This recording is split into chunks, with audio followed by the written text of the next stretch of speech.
There are moments on live television that freeze not just the room, but an entire nation. Today was one of them.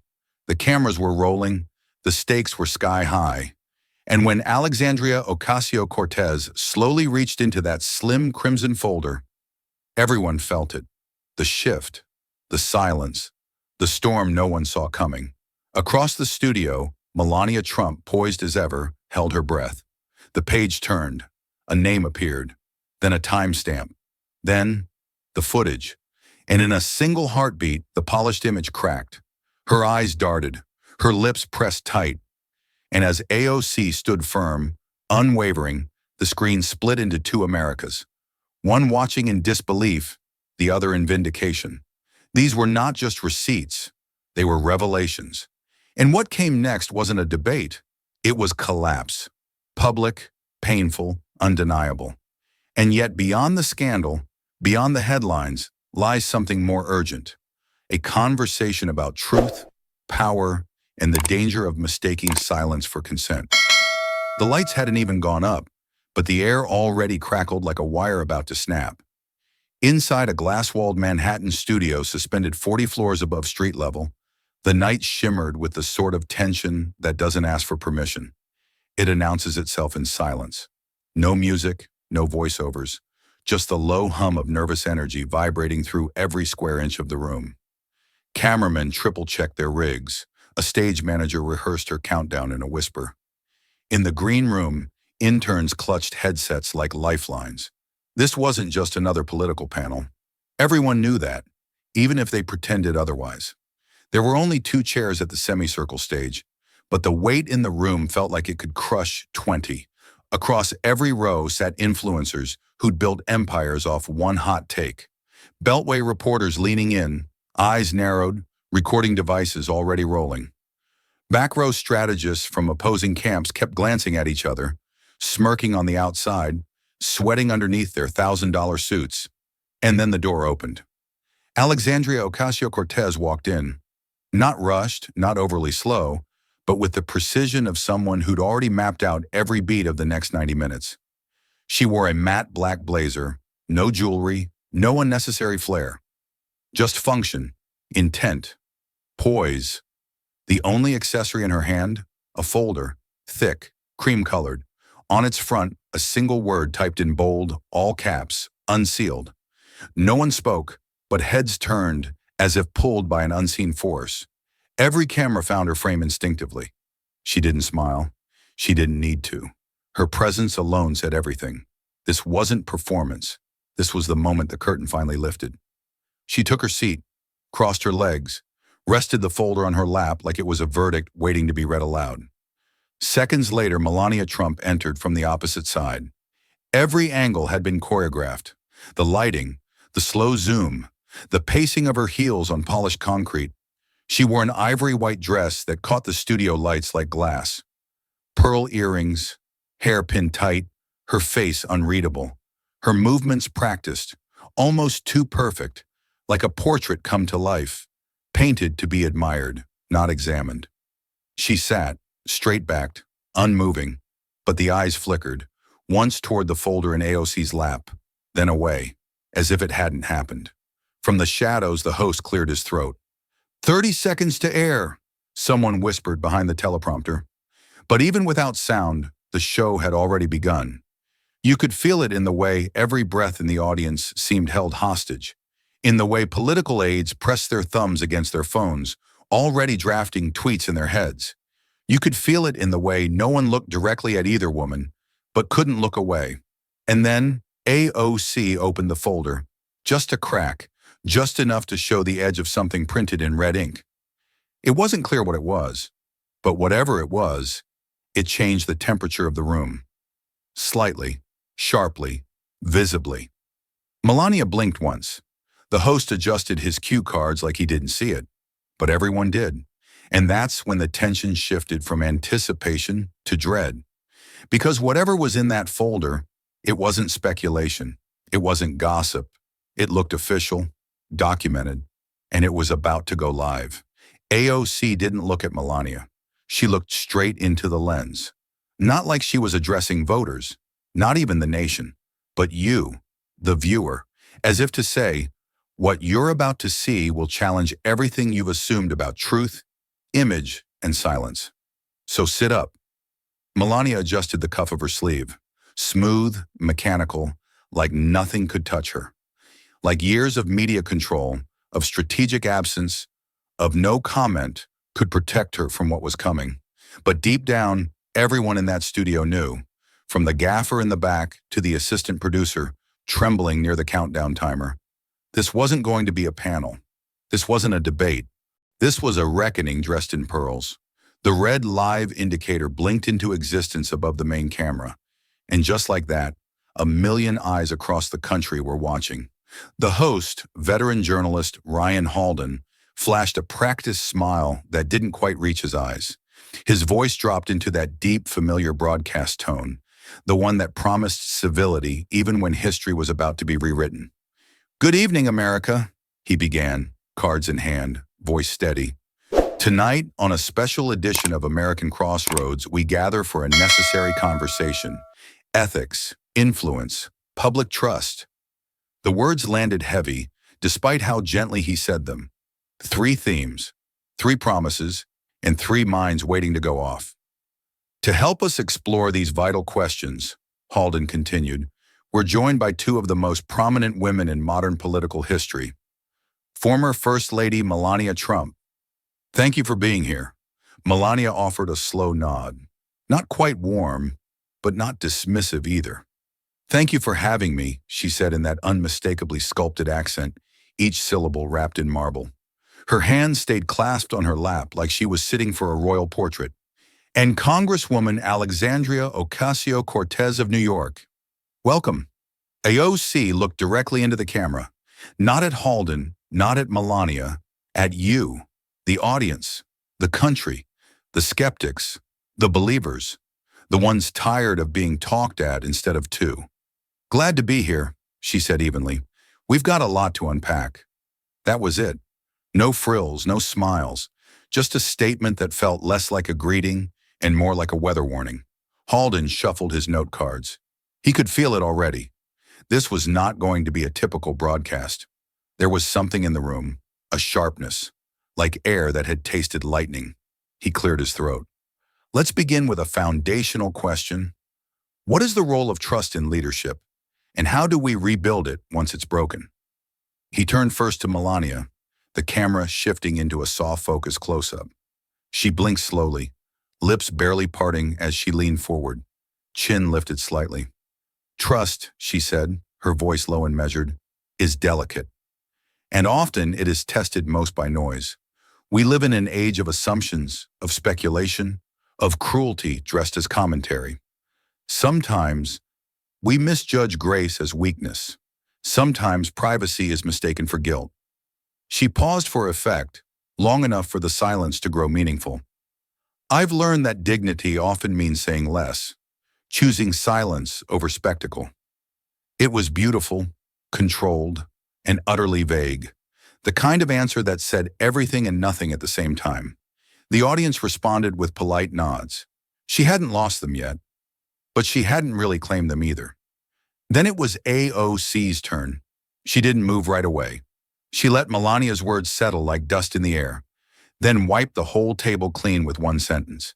"Grace means nothing," she said, voice even, "if it's used to cover the footprints of power." A beat, no gasp, just a collective inhale. "Silence isn't always dignified," she continued. "Sometimes it's strategy, and strategy without accountability isn't leadership. It's branding. And branding doesn't protect people. It protects power." She wasn't leaning forward, wasn't raising her voice, but somehow she was the only person in the room who sounded louder than the lights themselves. Melania shifted in her seat. Just slightly, but the camera caught it, the kind of involuntary movement that says more than words ever could. "I understand the appeal of mystery," AOC added, "but let's not confuse mystery with integrity. People don't want veils. They want clarity, especially from those who've stood close enough to power to influence where it turns." That was the first moment Halden looked genuinely rattled. His left thumb tapped the cue card 3 times. An old anchor's tell that he was recalculating his script on the fly. Melania's lips pressed tighter. She looked toward the moderator. Not as a plea, more like a signal. Are you going to stop this? Or let her keep peeling layers off on live TV? But Halden knew better. There was no stopping what was unfolding. Not tonight. You're implying a lot without specifics, Melania finally said, voice dipped in restraint. It's irresponsible to play in shadows. AOC turned to her, not aggressively, not confrontationally, just precisely. I'm not playing, she said. I'm inviting transparency. If that makes anyone uncomfortable, maybe it's worth asking why. The air thickened. Even the cameramen stopped shifting. The red light above the lens held steady, but every instinct in the control room screamed to cut to commercial. And yet no one moved. Because this wasn't just good television. It was truth with a countdown. The folder in AOC's lap remained untouched, but it might as well have been a stick of dynamite. Everyone could feel it. The weight of something waiting. Something that didn't need to be shouted to shake a system. The internet noticed too. Live tweets started flooding in. AOC's got that folder like it's a guillotine. Melania's privacy speech just got dismantled in one sentence. Yikes. She's not making accusations. She's building context. That's scarier. Inside the studio, Melania sat frozen for a moment longer. Her breath held just half a second too long. AOC remained still. The folder, still closed. But the truth, already starting to leak into the room. The room wasn't built for silence, but that's exactly what it held the moment AOC leaned forward. No shuffling papers, no clearing throats, just an eerie electric stillness, like the air seconds before a lightning strike. Her gaze didn't sweep the room. It targeted, calm, measured, lethal. I didn't come here to debate opinions, she began, her voice low but impossible to ignore. I came here to clarify facts. Melania didn't flinch, but her fingers, tightly laced on the table, had turned pale. Across the panel, camera lenses zoomed in like predators sensing vulnerability. Somewhere in the control room, a producer whispered, "This is it." AOC didn't blink. She flipped open the crimson folder, not like a showman pulling a stunt, but like a surgeon revealing a scalpel. Each page was a layer of emails, of timestamps, of photos not meant for public eyes, of names whispered behind closed doors, now typed in bold black ink. The chamber felt colder. You know, she said, for years we've been told that power protects, that elegance excuses, that silence is the same as grace. She tapped the folder once, a slow, final sound that echoed far too loudly. But if what's in here is true, and I'm giving you every chance to say it isn't, then this isn't about politics anymore. It's about pattern, about cover, about who gets buried to keep someone else polished. The camera panned to Melania, whose face was perfectly still. The kind of stillness that only happens when a dam is threatening to crack. From the gallery came a breath, one single gasp from a staffer who forgot for a moment they were on national television. AOC didn't raise her voice. She didn't need to. She reached the final page. This isn't vengeance, she said, steady as ever. This is accountability, on behalf of those who were told they didn't matter, who were laughed at, silenced, paid off, or warned to disappear. Melania moved slightly like she was about to speak, but the microphone betrayed her, broadcasting nothing but hesitation. And then came the line that would be clipped, subtitled, remixed, replayed on TikTok, CNN, Fox News, and late-night comedy shows for the next 6 weeks. We can protect appearances, or we can protect the public, but not both. So tonight, we choose. Smash cut, blackout. Then the title appeared, in bold white serif letters against the black screen. Melania collapses on TV as AOC presents evidence, leaving the nation stunned. And somewhere, a nation held its breath and hit share. For exactly 9 minutes, the folder on AOC's lap had remained untouched, yet it owned the room like a lion crouched in the center of a church. Everyone saw it. No one said it. But when the moderator finally pivoted with a forced chuckle, "Let's talk specifics, if we may," you could practically feel the fuse catching fire. Alexandria Ocasio-Cortez looked at him, then at the folder. then back at the camera. And she didn't smile, but something in her expression shifted, as if she had just decided the audience was ready. Slowly, methodically, she opened the folder. A few pages in, clipped neatly together with a yellow tab, came into view. The top page bore the letterhead of Swiss aviation authorities, government issued, dated, signed. The kind of document that makes lawyers squirm. She held it up, not dramatically, just visibly. This, she said, her voice as level as an operating table, is a copy of Zurich International's inbound customs clearance dated March 12th. The tail number listed, Gulfstream G550, registry N91TQ, corresponds to a private jet owned by a shell company based in Delaware. A pause, let it breathe. That company has exactly one named director on file, she continued, tapping the corner of the page. A man who, coincidentally, has made multiple undisclosed donations to the Trump Foundation. A man who has served as the personal financial handler of Mrs. Trump for nearly a decade. The room didn't move. Not one blink. Not one cough. Even the cameras felt like they held still on their own. AOC kept going. That jet departed from Teterboro Airport at 10:07 a.m. on March 12th. It landed in Zurich, Switzerland, just past midnight local time. There is no record of this trip in any public itinerary. No statement, no press coverage, no entry in the travel logs released to the public. But she leaned forward, slightly, enough to send every viewer leaning with her. It was recorded in the air. That line hit like a match to gasoline. The moderator's eyebrows twitched, then his hand darted to his earpiece, where a frantic producer was almost certainly yelling about sponsors, legal review, and ad breaks. But it was too late. Pandora's folder had been opened. Melania didn't interrupt. She didn't need to. Her entire body stiffened. Her hands, previously folded delicately in her lap, now clasped each other like a lifeline.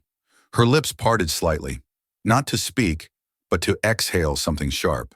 The camera caught it, and so did Twitter. Melania just blinked like she got sucker punched in slow motion. AOC just dropped Zurich like it's a safe code she cracked.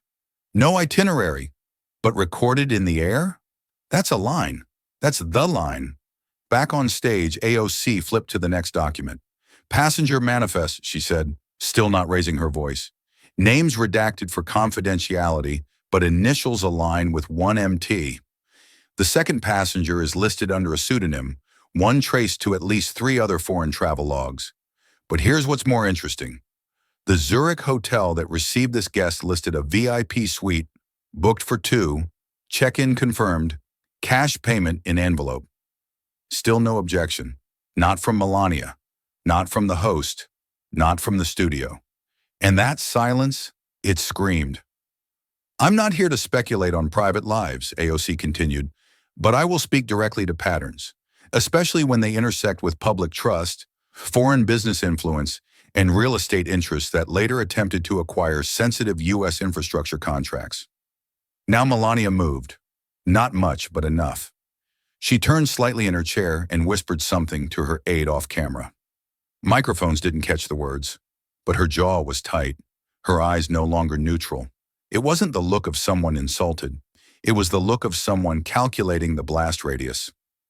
Ryan Halden leaned forward. Congresswoman Ocasio-Cortez, are you making an allegation? AOC didn't hesitate. Number, I'm submitting a pattern of behavior that demands questions. If those answers exist, I welcome them. But if they don't, then the American public deserves to know that too. That line made headlines within minutes, but in that moment, it simply made everyone in the room sit back. Because she wasn't flailing. She wasn't yelling. She wasn't accusing. She was presenting, piece by piece, calm, clean, devastating. Melania adjusted her posture again, crossing one leg over the other with surgical precision. Her voice, when it came, was cool. You're implying something without naming it. That's not accountability. That's theater. AOC met her gaze. I'm not naming it, she said, because I'd rather give you the dignity of doing that yourself. Another gasp, one louder than before, and then silence returned. Thick, tight, suffocating. The moderator glanced at the teleprompter, but the words there were useless now. He knew it. Everyone did. This panel wasn't unfolding. It was unraveling. Live. And the folder? That was just page 1. She didn't raise her voice, didn't shift in her seat. But as AOC turned the page in her folder, the entire studio braced like a wave was about to hit. And they weren't wrong. Her fingers hovered briefly over the next document. Then she looked up, not at Melania, not at the host, but squarely into the camera. Into living rooms across the country, into the offices, dorms, kitchens of a nation that had tuned in for a panel and was now witnessing a live extraction of buried truth.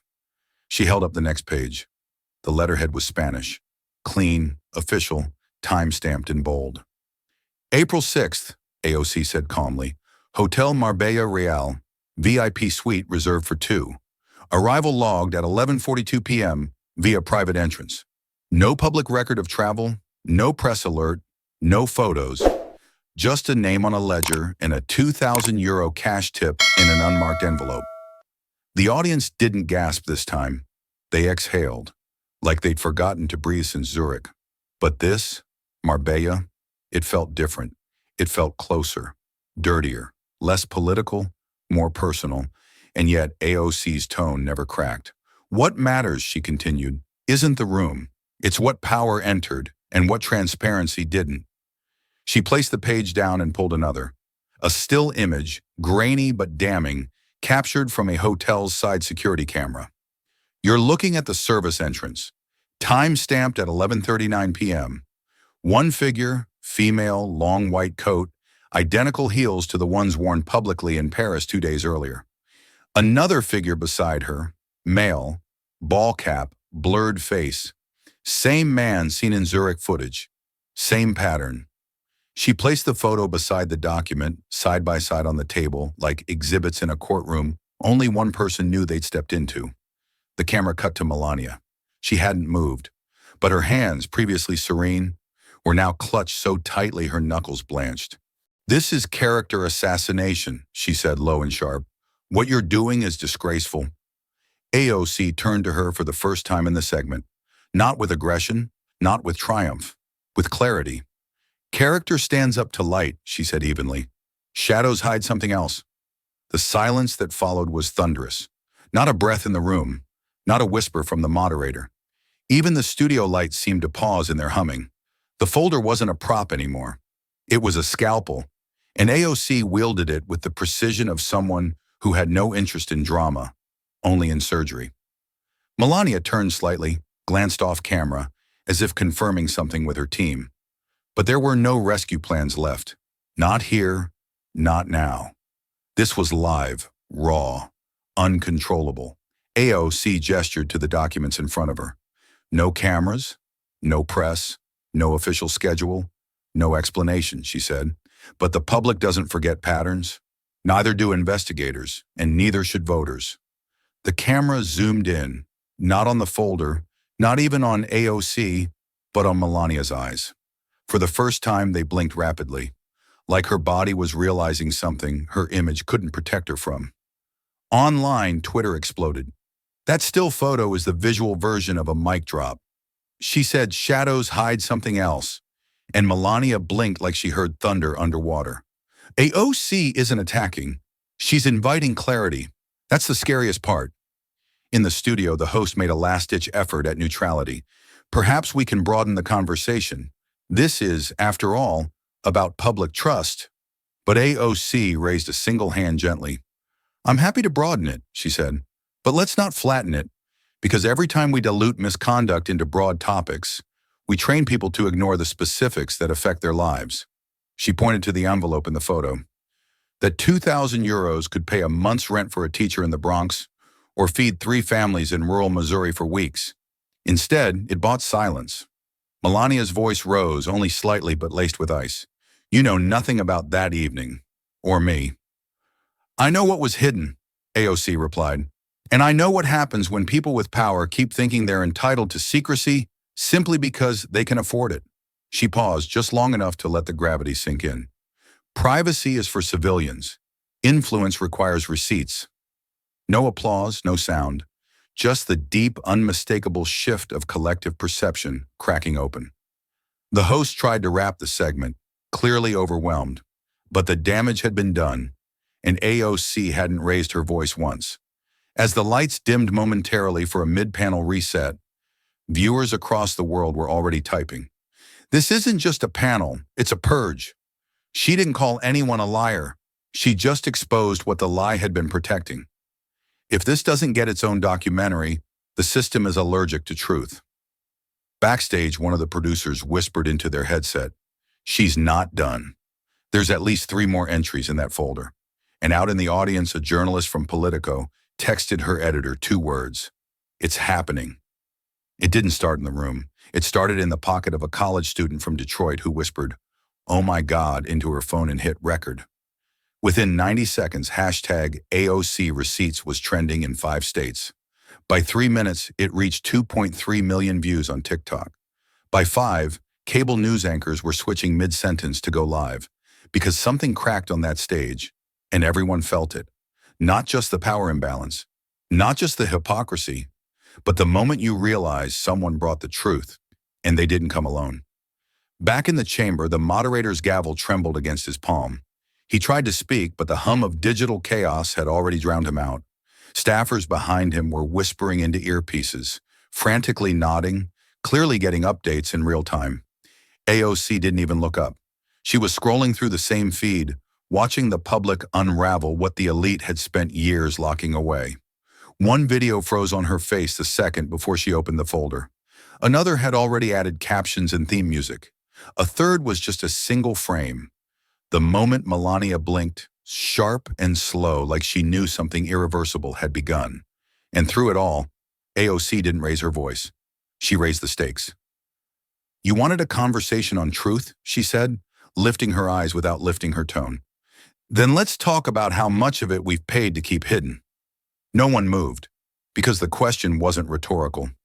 Behind her, one of the staffers leaned into his tablet, trying to mute the social reaction from bleeding into the room's live feed. Too late, it was already in the bloodstream of the internet, and the body politic was reacting like it had just been injected with adrenaline. And that's when the second folder came out. Different color. No label. She didn't announce it. She just laid it flat on the desk like someone setting down the truth next to a lie and letting everyone decide which one was heavier. In the back row, a former strategist for the First Lady stood up and walked out. No press badge, no whisper, just gone. TikTok caught it, froze the frame, posted it with the caption, "The first rat leaves the yacht." It got 1.4 million views in under 20 minutes. Back inside, the moderator tried again. "Congresswoman Ocasio-Cortez, with all due..." She interrupted without apology. "With all due respect," she echoed, "due respect is earned when truth is honored, not when it's redacted." And then she did the one thing that no one expected. She pushed the folder toward Melania, not across the table, but halfway, just enough. "You're welcome to respond," she said, still seated, "because silence isn't strength, it's consent." The sound that followed wasn't noise.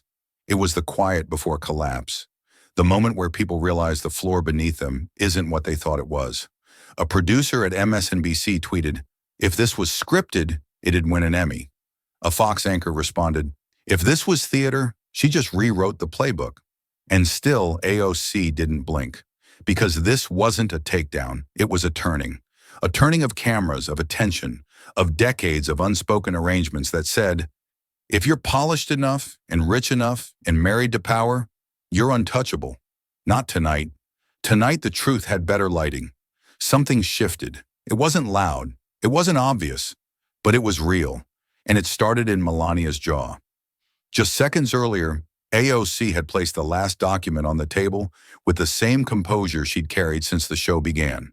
Hotel records, surveillance stills, cash transactions, all laid out like stepping stones across a river no one wanted to cross. And yet here they were, halfway over, no way back.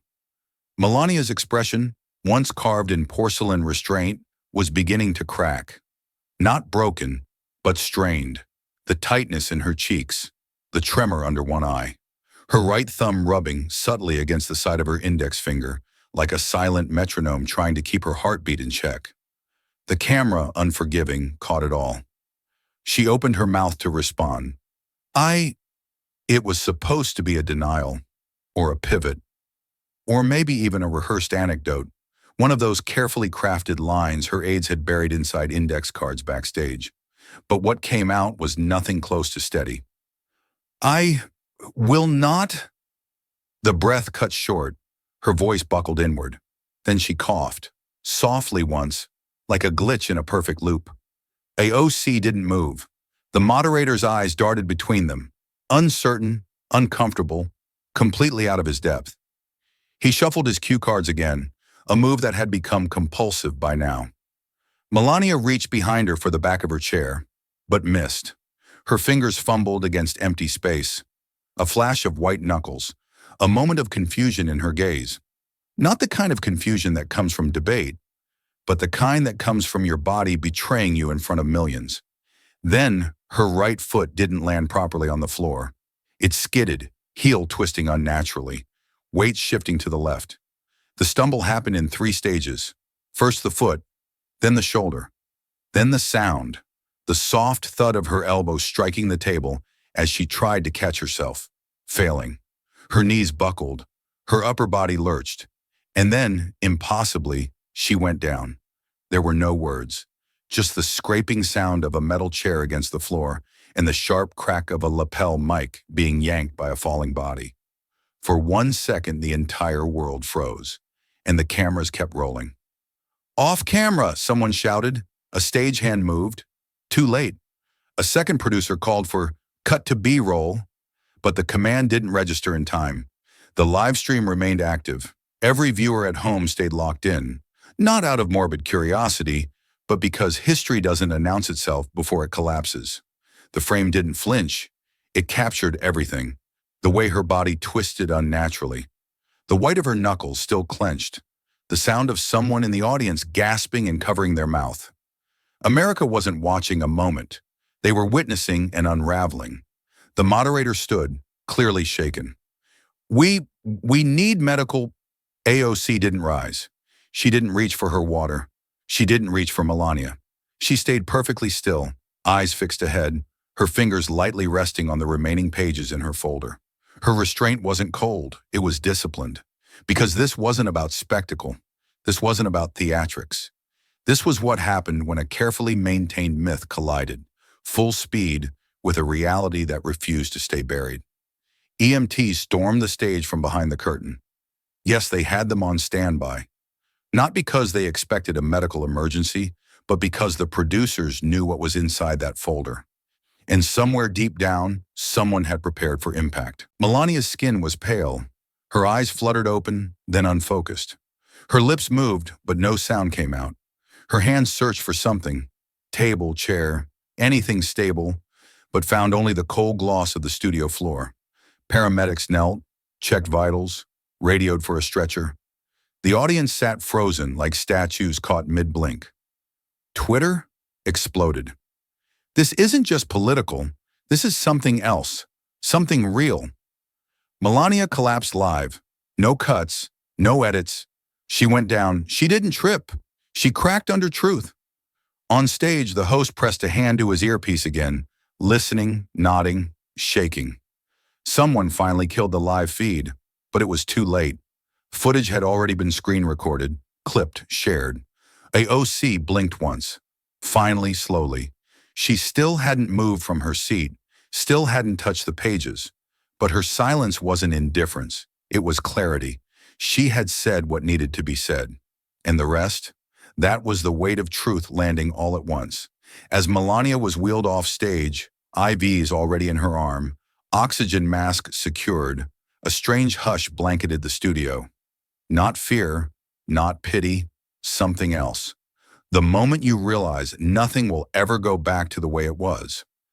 And just like that, millions of viewers sat back, eyes wide, mouths parted, unsure of what they'd just seen, but fully aware they'd never forget it. And AOC? She leaned forward, slowly closing her folder. No applause, no drama, just one truth, unspoken but felt in every heart watching. This wasn't a takedown. This was a reckoning. The stretcher had cleared the stage. The medical crew vanished behind thick blackout curtains, and yet no one moved.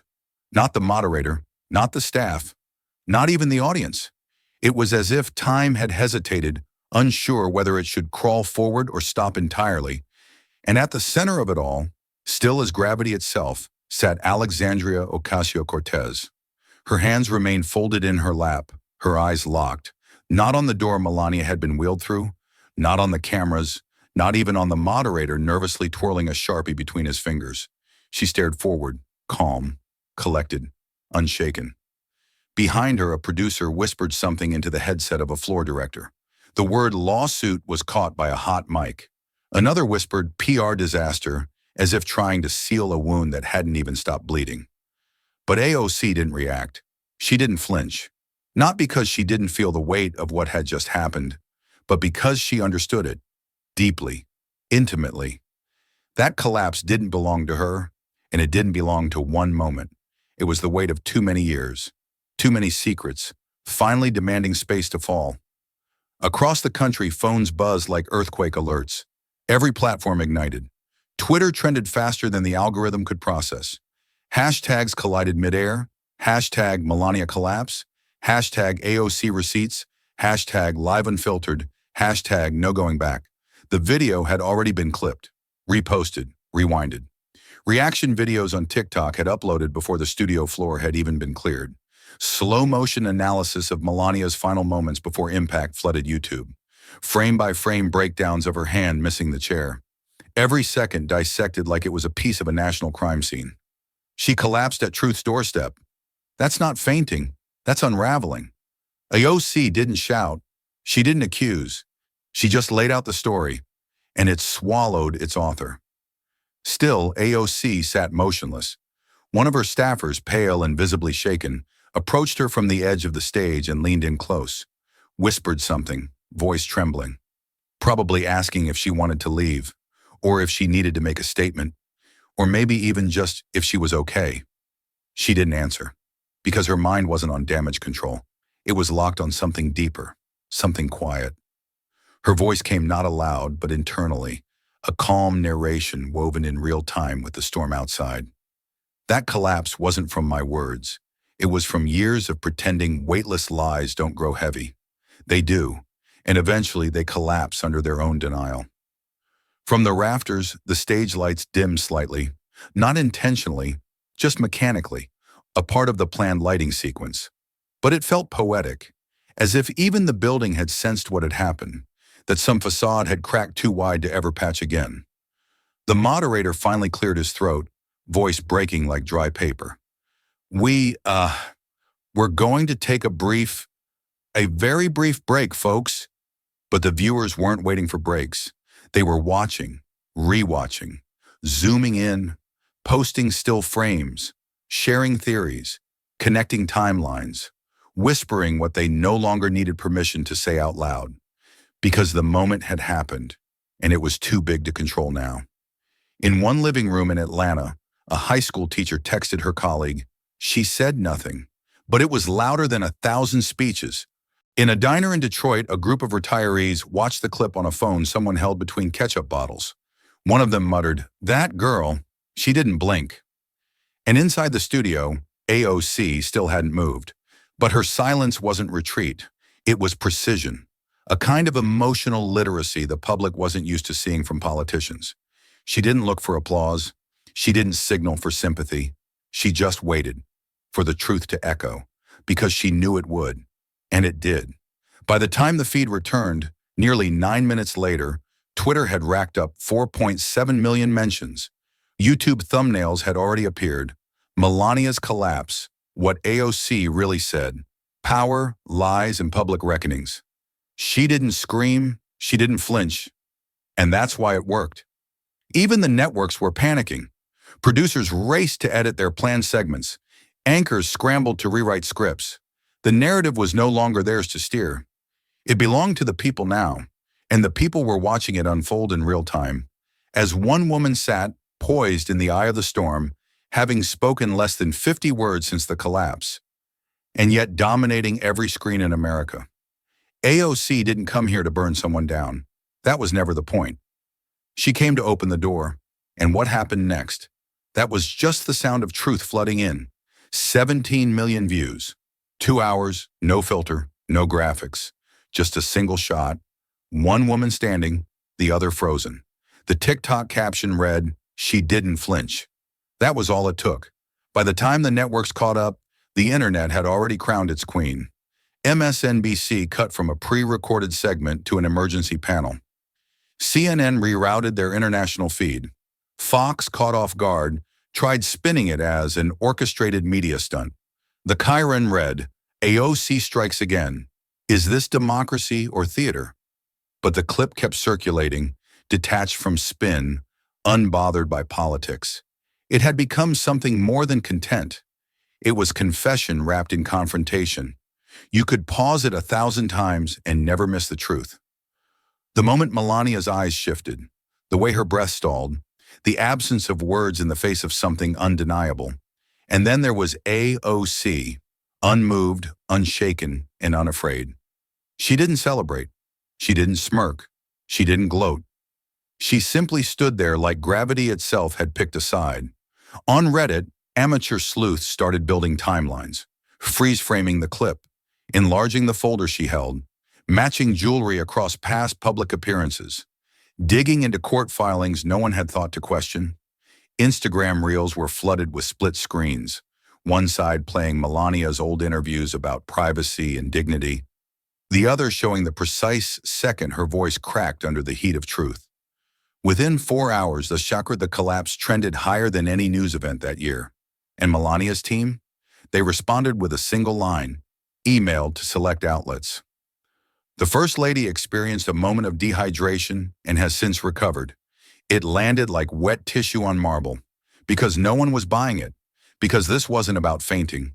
This was about failing, publicly, irrevocably, and in real time. And while the world spun, searched, speculated, AOC said nothing. No press conference, no follow-up, no tweet, just silence. And that silence, precise, deliberate, unnerving, said everything. It wasn't absence. It was power withheld. It was a woman knowing that when the truth lands, the loudest thing you can do is let it echo. Pundits screamed for statements. Commentators begged for clarity. But she gave them the one thing they couldn't script: restraint. Because sometimes a pause destroys more than a punch. AOC didn't chase the moment. She let the moment chase her. She let America watch itself. Unedited, and it did. Clips of teachers pausing class to stream the video. Clips of veterans saying, "This isn't about politics. It's about finally seeing someone stand without fear." Clips of high school girls whispering, "She just held the line." For decades, silence had been used as a shield for the powerful, the protected, the untouchable. But now, that same silence had turned on them. Because when AOC refused to speak, she let the country do it for her. And it did, louder, bolder, more unified than anyone expected, as if the truth had been waiting, patiently, for one person to stop explaining it and just let it breathe. It didn't air on cable news first. It wasn't delivered through press conference or carefully worded memo. It dropped in the most unexpected way. A 5-minute video uploaded at 3:17 a.m., tucked between algorithmic chaos and midnight TikTok dances. But within minutes, it began exploding like wildfire across every platform. The title was simple: Former Trump Staffer Breaks NDA, The Flights Were Real. The woman on screen didn't wear makeup. She sat against a neutral gray wall. No backdrop, no lighting rig. Her hair was pulled back into a quick bun like she hadn't planned to be filmed, until the moment she realized she had to be. "My name," she began, voice steady but tight, "is Colette Baines. I was a travel coordinator and executive liaison assigned to the First Lady's office from late 2019 to early 2023. I signed 3 NDAs, I shredded manifests, I booked flights under aliases, and I stayed silent until now." That was the first quote that hit the trending list. Screenshots of her face, tired, pale, honest, were instantly clipped, filtered, reposted. Her name, unknown to most of the public just hours earlier, now appeared in headlines from BuzzFeed to Reuters.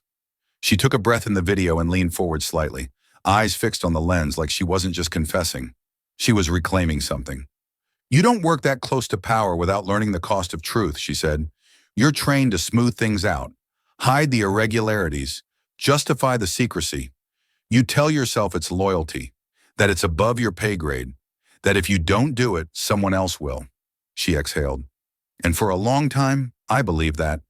The screen cut briefly, no fancy transitions, just a jump to a table. On it sat a series of documents, flight logs, internal emails, hotel invoices, all with highlighted sections and blacked out names, but enough clarity to see something terrifyingly real beneath the redactions. "I booked the Zurich trip," she said plainly. "I arranged the Marbella suite. I coordinated security through third-party channels to keep the guest lists off the books. I've held this in for years and it never sat right." Another cut.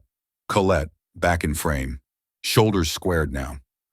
"But it wasn't until 2 nights ago when I saw Congresswoman Ocasio-Cortez speak without trembling, when I saw her refuse to weaponize her voice, when I watched the country hold its breath because someone dared to name the weight we've all been carrying, that I remembered." She paused, just long enough to make people lean in. "What silence costs." That quote broke Instagram, not because it was perfect, because it was raw, because it didn't sound like strategy. It sounded like remorse finally turned into action. Backstage at news networks across the country, producers scrambled. Legal departments called emergency meetings. Every host with a teleprompter suddenly found themselves wiping their entire segment clean and asking the same question. Who is Colette Baines, and can we verify her? By 8 a.m., the answer was yes. She had worked for Melania. Her security clearance had been valid. Her travel authorizations were real. And the documents she shared matched flight logs obtained by independent journalists in Europe. AOC didn't post a single word about it. Not on Twitter, not on Instagram, not even a retweet. But the silence? That only amplified everything. Because now the story had wings. Talk shows brought in body language experts, ethics professors, former intelligence officers. They analyzed every syllable of Colette's clip. One headline on The Atlantic read, "From staffer to whistleblower, when the machinery of secrecy finally breaks." But the public didn't need experts. They felt it in their gut. Because the collapse wasn't just physical anymore. It was institutional. One commentator on MSNBC put it best. Colette didn't just confirm the receipts. She confirmed the rot. Meanwhile, in a school library in Michigan, a high school junior paused the video, turned to her debate coach and said, "She didn't cry. She didn't yell. She just said the truth like it was overdue." And in that, the story had shifted again. It wasn't just about Melania's secrets. It wasn't even about the flights. It had become something else. The anatomy of how systems survive on silence. And what happens when one woman stands up and says, "Not anymore." Colette's clip crossed 12 million views by midnight. She broke. The silence climbed to the #1 spot globally. The top comment beneath the video? AOC lit the match, but Colette was the first one who said, "I'll hold the flame." And the terrifying thing, for every person in power still hiding behind doors, more were coming. It began like a whisper on a Friday morning, the kind of leak no newsroom wants to be late on. A single frame, blurry but recognizable, dropped into a private Discord channel for investigative reporters. 10 minutes later, it hit X, formerly Twitter. And by noon, the words "Zurich footage leaked" were trending across 4 continents. The clip was less than 90 seconds long, but it said more than any headline ever could. Grainy security footage. Dated March 12th. Time-stamped 3:27 a.m. Zurich Cloten Airport, Hangar 5. Normally reserved for private diplomatic flights. No audio, just black and white movement. But the images, unmistakable. A woman in a floor-length coat steps off a Gulfstream jet. Her walk, slow, deliberate, almost rehearsed, immediately triggered recognition. Not because her face was fully visible, it wasn't, but because we had all seen that walk before. That signature sway of control. Shoulders back, heels balanced like chess pieces across a tarmac. AOC's team dropped a side-by-side comparison less than an hour later. One clip was from the Zurich footage, the other from a 2019 press event at the Rose Garden. Matched frame for frame, overlay text. We don't need facial recognition when history already knows the posture of privilege. Behind the woman, a man disembarked, baseball cap pulled low, face turned away from every camera angle. But zoom in, and his wristwatch, a Tag Heuer Monaco, flashed under the terminal light. That same model had only been produced in a custom sapphire casing for 6 VIP clients in Europe. One of them? Vladislav Radenkov, longtime financial consigliere for the Trump family, known for establishing shell firms across the Balkans. A second shot, from an external airport camera, showed the woman handing off a Bottega Veneta handbag, limited edition, one of only 4 sold in North America. Public photos confirm Melania Trump carried that exact bag during a charity event just 2 days prior. Still, the skeptics asked, is it enough? Is it undeniable? That answer came in the form of an email, leaked the following morning, from a Zurich-based private chartering service. Internal memo, urgent. Subject line, client MEL9. Same protocol as Marbella, no manifest record, no customs tag, no ambiguity. They weren't trying to travel discreetly, they were trying to disappear. By noon, CNN stopped using alleged. MSNBC ran the footage on loop. Even Fox, cornered by the mountain of cross-confirmation, hosted a hastily assembled segment titled, Zurich Video, What Did the Former First Lady Conceal, and Why? But it wasn't the anchors or analysts who broke the dam. It was AOC with a single sentence, delivered live during a town hall in the Bronx. You can't redact shadows. They stretch further than paper ever will. That clip alone crossed 50 million views in a day. In classrooms, young girls whispered, "She said it again," without even raising her voice. In comment sections flooded with conspiracy and chaos, someone wrote, "We watched the lie land in Zurich. We're just now seeing the receipt." The pressure ballooned. The White House issued a generic statement. The First Lady Emeritus is entitled to personal travel. But it was too late. You don't get to erase a timeline once it's been stitched into public memory. And Melania's silence?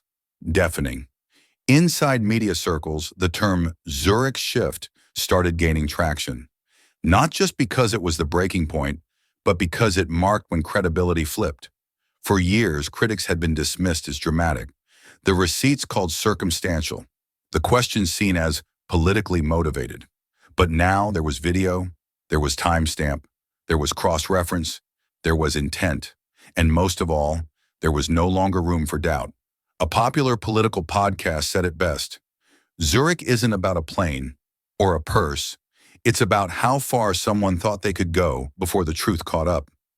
Meanwhile, AOC didn't gloat. She didn't mock. She didn't need to, because she understood something deeper. This wasn't about proving someone else wrong. It was about proving to America that silence isn't safety, and that every secret carries weight. And if you carry enough of them, eventually, you leave footprints on the tarmac.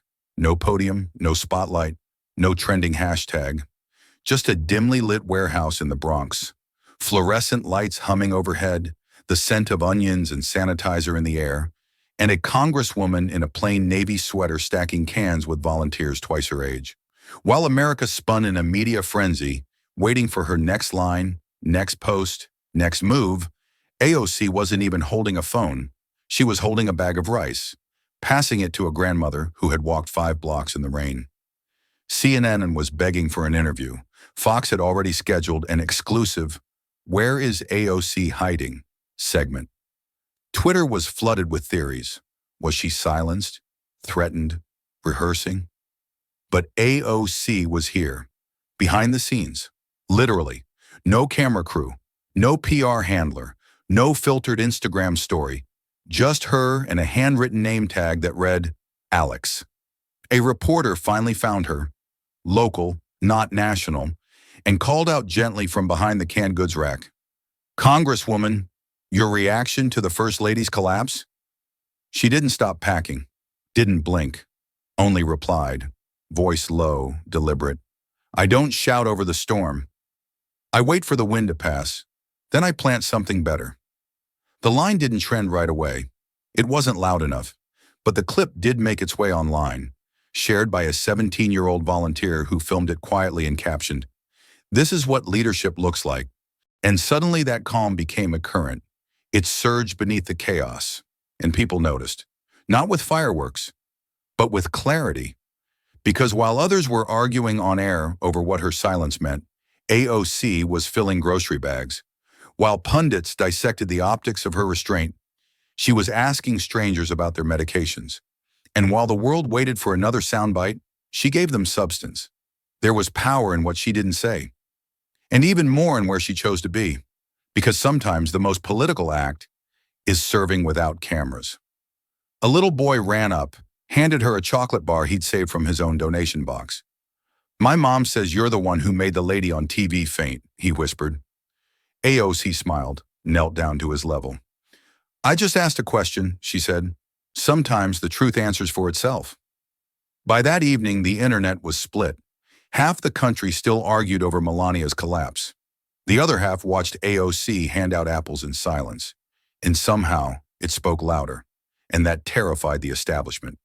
Because if she could command attention without demanding it, if she could shift the national conversation just by walking away, then maybe power wasn't where the spotlight was. Maybe it was where the people stood, and where she chose to stand with them. AOC didn't ghost the moment. She outgrew it. Because once a fire has cleared the field, you don't scream at the ashes. You plant seeds. That night, a veteran tweeted, "She could have cashed in. She showed up at a food bank instead. I didn't vote for her. But now, I just might." And somewhere, in a quiet corner of the city, the congresswoman kept packing bags, one hand on the future, the other handing it out, one meal at a time. It began with a manila envelope, unmarked, save for a discreet gold seal in the corner. Delivered not by courier, but by hand. The intern who accepted it at AOC's DC office said the delivery man didn't speak, didn't blink, didn't even wait for a signature. He just turned and vanished into a black sedan idling at the corner of Constitution in New Jersey. Inside, a cease and desist. Thick paper, impossibly crisp. Signed by Bradley Kessler, a name known from high-profile takedown cases and billion-dollar settlements. Letterhead from a law firm whose website didn't load unless accessed from a secure browser. You are hereby ordered to cease further public commentary or face immediate legal consequences, including but not limited to defamation, slander, and reputational damages. Attached was a draft lawsuit, 24 pages. Names redacted, dates listed, damages cited in the 8-figure range. AOC's chief of staff, Layla Morales, read it once, then again. Her hands shook. She had been through hearings, death threats, subpoenas. But this felt different. This wasn't political theater. This was war, and the opponents weren't elected. They were entrenched, funded, dangerous. She burst into AOC's office, waving the pages like fire. "Alex, this isn't noise. They're serious. They've done this before. They bury people with paper until they stop breathing." AOC was staring out the window, watching a bird peck at the ledge. She didn't turn. "You don't send wolves after someone shouting lies." Then she turned, eyes cutting straight through Layla's panic. "You send them after someone standing too close to the vault." Layla blinked. "So what do we do?" AOC walked to her desk, opened a drawer, and pulled out the unsealed folder, the same one that rattled half of Washington the week before. She laid it down with deliberate weight. "We keep going. We tell the truth louder." The legal threat exploded online within hours, leaked by someone in the office. Possibly on purpose, possibly not. Reddit threads dissected the law firm's history. TikToks were made with the audio of AOC saying, "You don't sue liars. You sue those who know too much." It became a war cry. Within 24 hours, street murals went up in Brooklyn and Oakland. #sign too much truth trended globally. A spoken word poet in Atlanta turned the cease and desist into a performance piece that brought a crowd of 3,000 to silence. Meanwhile, Kessler's firm issued a cold press release. Our client, the former First Lady, reserves the right to protect her privacy and dignity from reckless speculation and unsubstantiated accusations. But America wasn't asking for privacy anymore. They were demanding receipts. Newsrooms received encrypted tips, leaked metadata, footage with no watermarks, whistleblowers with nothing left to lose. The chilling effect intended by the lawsuit had backfired. Badly. And in the middle of the media storm, AOC did something unexpected. She went silent. No press, no tweets, no interviews. For 4 days, she vanished from public view. The silence was deafening, and it worked like bait. Cable networks speculated. Was she scared? Backing down? Had Melania won? Then on a foggy Sunday morning, AOC posted a single image. Black and white. A desk lamp illuminating a stack of unredacted files. Her caption, "If the truth was dangerous, they shouldn't have built their story out of gasoline." Within minutes, the story re-erupted. That night, The Guardian ran a feature titled, "The Attempt to Silence AOC May Have Unlocked the Full Archive." Inside, sources confirmed what many had whispered. The legal letter was never meant to win in court. It was meant to intimidate, discredit, freeze the narrative. But instead, it set off a chain reaction. Public records, once dismissed, were now being combed line by line. Former staffers were calling in. Anonymous tips turned into formal affidavits. And everywhere, people kept repeating the same line. You don't sue liars. You sue those who know too much. It wasn't just a quote anymore. It was an indictment, a revelation, a rallying cry. And at the center of it stood AOC, not yelling, not grandstanding, but simply holding her ground. Because sometimes power isn't about how loud you speak. It's about how calmly you refuse to be moved. The summons didn't come quietly. It came with a boom, a blinking CN headline, a red siren on Fox, a leak to Politico, followed by a whisper campaign in the Capitol corridors. They're dragging her in. AOC subpoenaed. The justification? Clarifying her role in the unauthorized disclosure of sensitive information involving a former First Lady. The real reason? They wanted her cornered, on record, under oath, with lights, cameras, and enough theatrics to make the public forget why she was speaking in the first place. Capitol Hill turned electric. Protesters swarmed the East Lawn, half with signs that read, "Truth has a name," the other half chanting, "Lock her up," like it was 2016 all over again. Cable news feasted. Hashtags multiplied like wildfire. Mosh subpoenaed, not silenced. Rash on AOC, the machine. Nah, she still stands. Inside the chamber, rows of suited lawmakers sharpened their smiles behind plastic water bottles and thin-lipped grins. This wasn't just a hearing, it was a stage. And they thought AOC was walking into a trap. The moment the gavel dropped, the tension was thick enough to chew. The committee chair, a Republican from Ohio, with a practiced scowl, leaned in. "Representative Ocasio-Cortez, are you aware that your actions may have endangered a private citizen's safety and security?" AOC sat perfectly still. No notes, no folder, no lawyer whispering in her ear. "I'm aware," she said, "that silence has endangered more people than truth ever could." There were audible scoffs from the right. The chair tapped his pen 3 times. "This isn't performance theater." AOC didn't blink. "Then why are the cameras here?" A beat of silence. The room was holding its breath. Another member, this one from Florida, brandished a printout of a social media post. "Did you not use this platform?" He waved it like a prop. "To suggest the former First Lady was hiding illegal dealings abroad?" She looked at the paper, then at the congressman. Number Wise said if someone takes 10 unlisted flights on aircraft registered to shell companies, the question isn't what they were hiding. The question is why we weren't asking sooner. The Florida rep tried again. "Are you claiming that you personally verified these allegations? That you're now the judge, jury, and moral compass of America?" AOC leaned forward. Her voice didn't rise. It lowered, cutting through the noise like a scalpel through silk. "I'm not the compass. I'm just someone who stopped pretending north was wherever power pointed. Gasps. Even some of the aides in the background exchanged glances. The chair interrupted. Let's be clear. You released information that embarrassed someone in power. She nodded. Good. That means it worked. The room froze. The air shifted. Because in that moment, it stopped being about Melania. It stopped being about a folder or a plain manifest.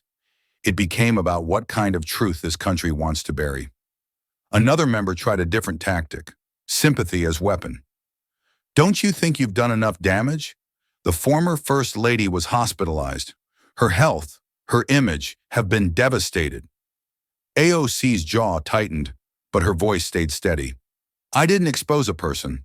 I exposed a pattern of influence sold behind velvet robes, of public image weaponized to silence dissent. If someone's image is fragile, maybe the issue isn't the exposure. Maybe it's what that image was built on. Reporters in the back of the room furiously typed. The quote was already halfway to viral. From the corner, a GOP staffer muttered, "We should have never let this be televised." But it was too late. America was watching, and more importantly, listening. The chair leaned in for one final shot. Do you regret any of your actions, Congresswoman? AOC didn't hesitate.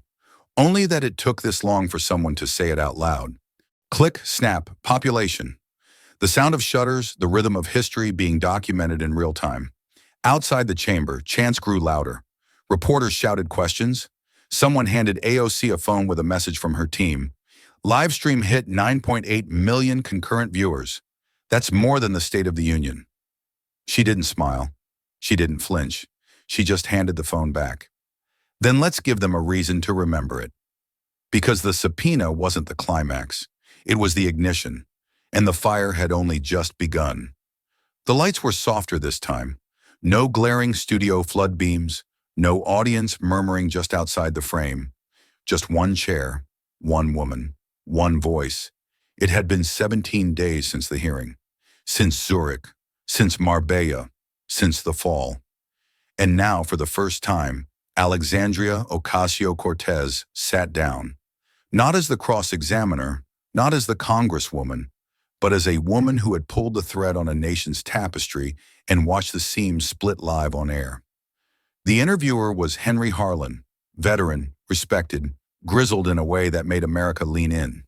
He'd interviewed presidents, kings, astronauts. But tonight, he knew, was different. Tonight, the nation didn't want comfort. It wanted clarity, or blood, or both. Do you regret anything? He asked, no small talk, no warm-up. AOC didn't blink. She didn't adjust her posture. She didn't smile. I regret, she began slowly, how many women are told that truth is impolite, that to speak up is to disrupt, that the worst thing we can be is inconvenient. Henry leaned forward slightly. The camera tightened. Somewhere in a control room, a producer mouthed, "She's not deflecting. She's detonating." I regret, she continued, voice steady but charged, that silence is still easier to sell than honesty. That for generations, we've been taught that survival means swallowing everything that feels like fire and smiling like it's air. She paused, not for drama, but for weight, because words like these don't just pass through, they land, and the silence between each was deafening. I don't regret uncovering what I did. I regret how long it was allowed to stay buried. I regret that we have platforms in this country that teach our girls to emulate elegance instead of intelligence. That we dress up proximity to power like it's virtue when it's often just another disguise for fear. Henry opened his mouth, but AOC kept going. Not with aggression, but with rhythm, with righteous momentum that felt like a wave breaking against a decades-old dam.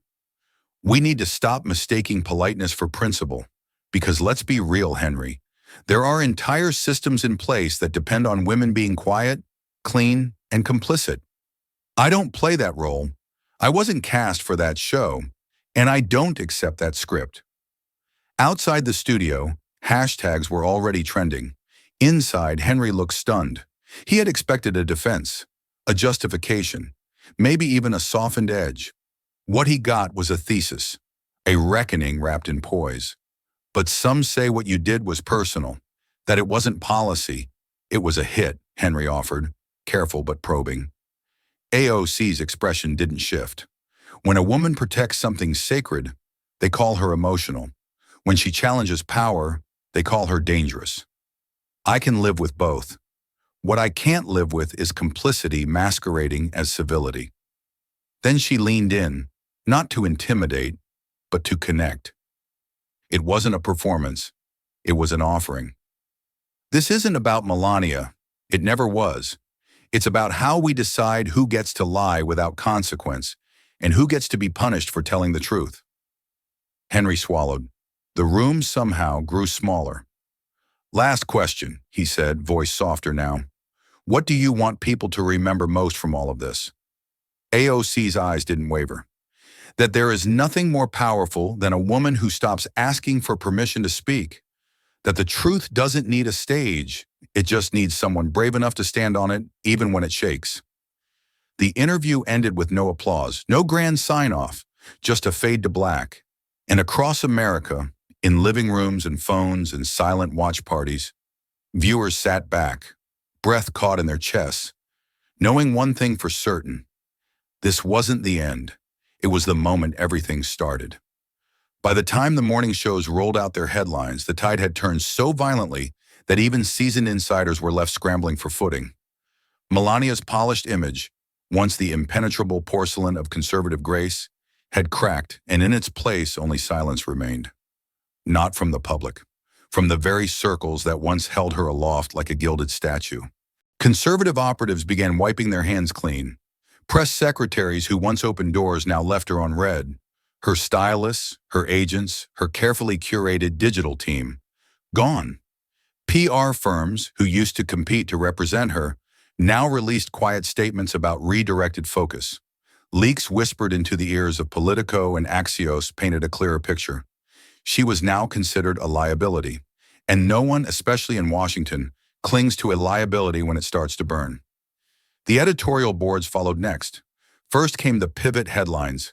Troubling gaps emerged in Melania's timeline. What did we ignore? The price of politeness in political power.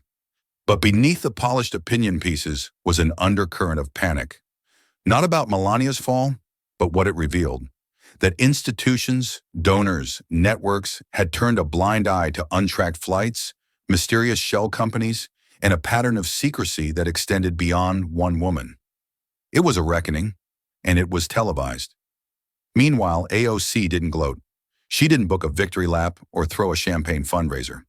She stayed exactly where she'd always been, working. As pundits screamed and headlines swirled, she slipped into her office one early morning, carrying nothing but a coffee and a folder labeled Draft 11 Sunlight Bill.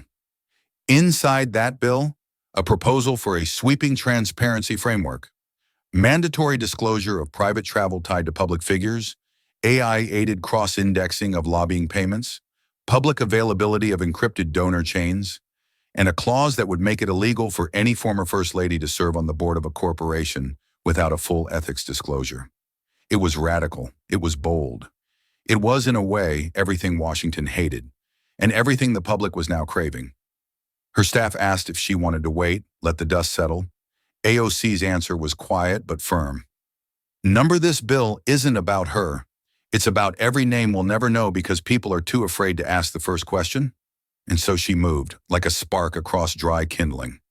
When the bill was introduced, reactions split like fault lines across ideology.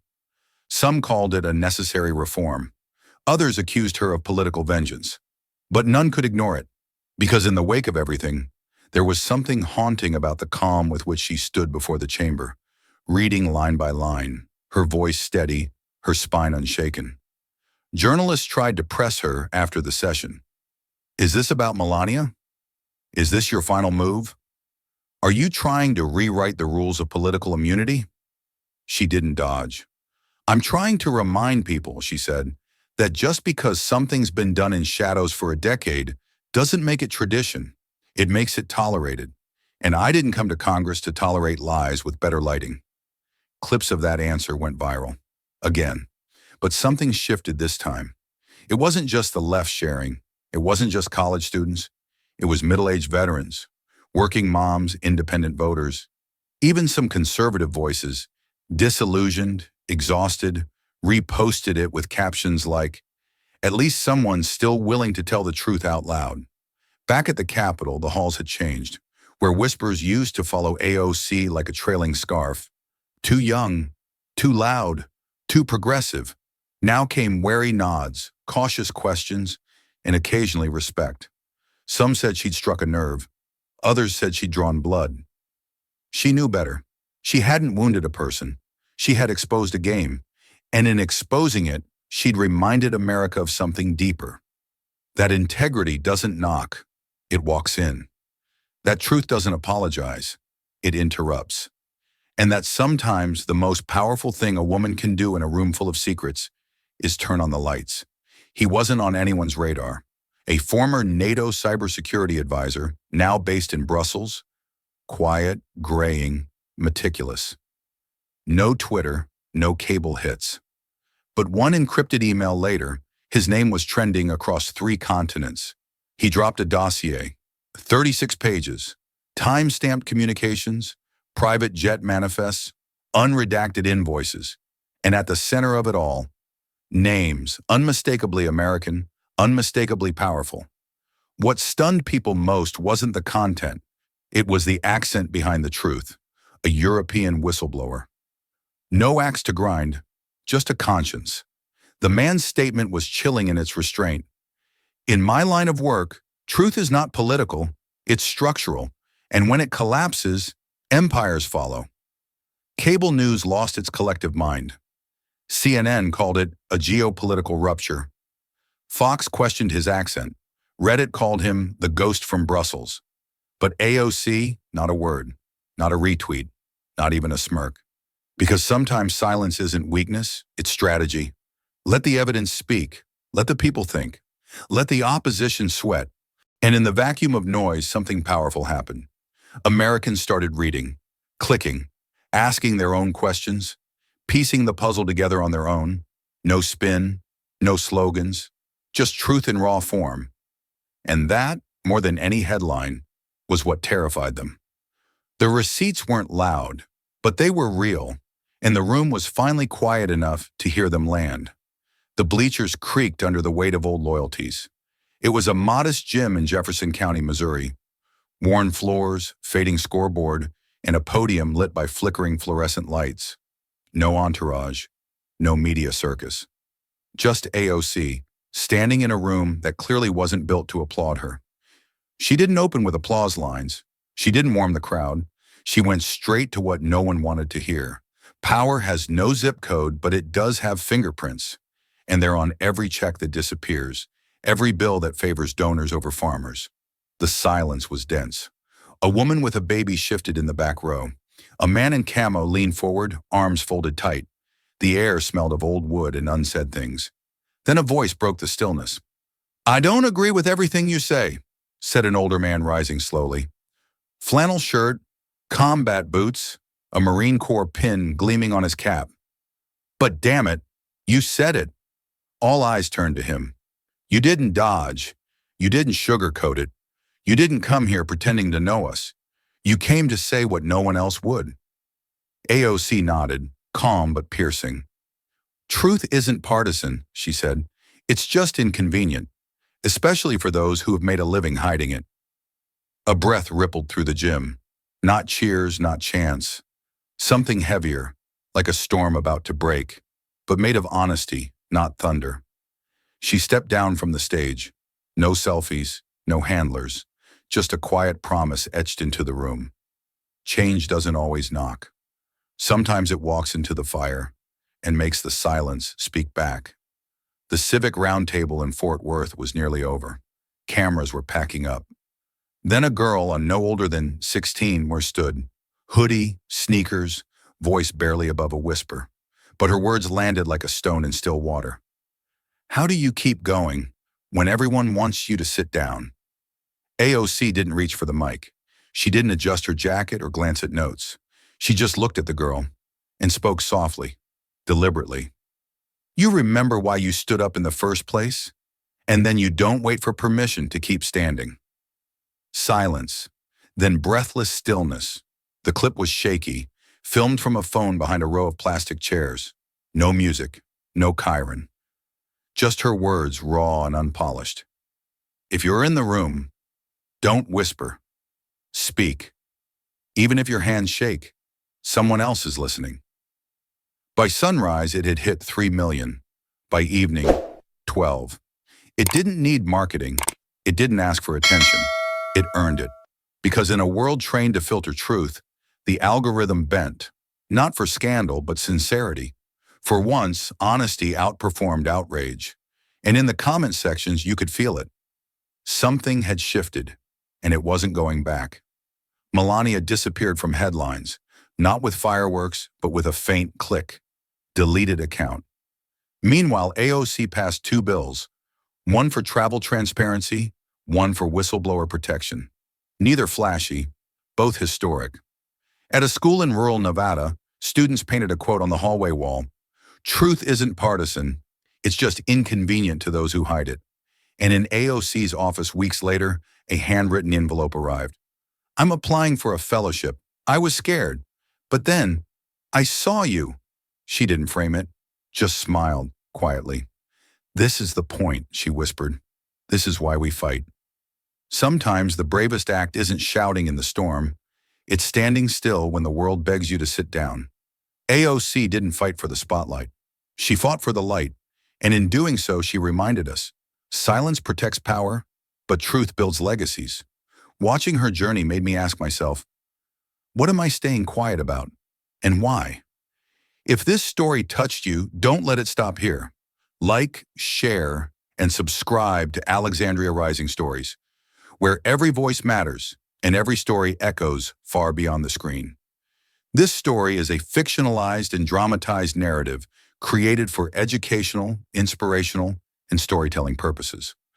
While it may be inspired by real public events, people, or societal issues, it includes imagined dialogue, reconstructed scenes, and character interpretations meant to highlight broader themes of justice, dignity, and resilience. Any resemblance to actual events or individuals beyond public knowledge is purely coincidental. We do not intend to defame, mislead, or harm, but to invite reflection and meaningful conversation. Thank you for watching Alexandria Rising Stories.